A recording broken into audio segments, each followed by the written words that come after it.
Hello, good morning. So, ayan, papunta kami ng school ni Gabriel ngayon. Ihatid ko siya at gustong sumakay ng motor. Kaya lang dumaan kami dito sa may 7-Eleven.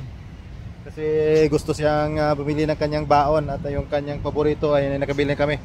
Yung sausage bread. At yun nga, bread.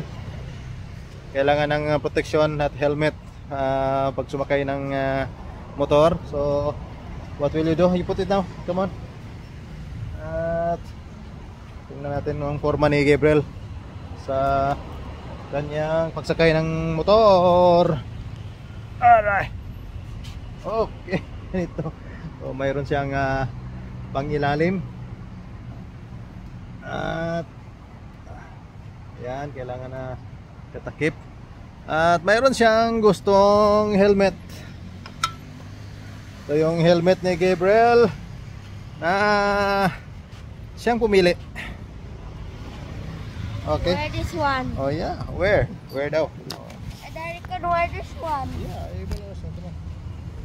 Okay, so natin. Yan.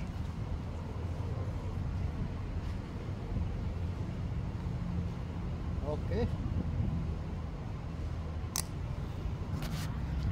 So yan, nasuot na. Check na kalak. Okay. Buksan natin ang mukha ni Gabriel. Let me see.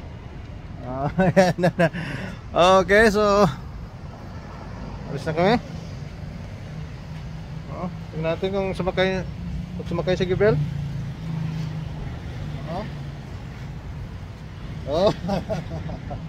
Ayos. So okay. Alis na muna kami. Bye bye. Kita-kita mamaya-maya.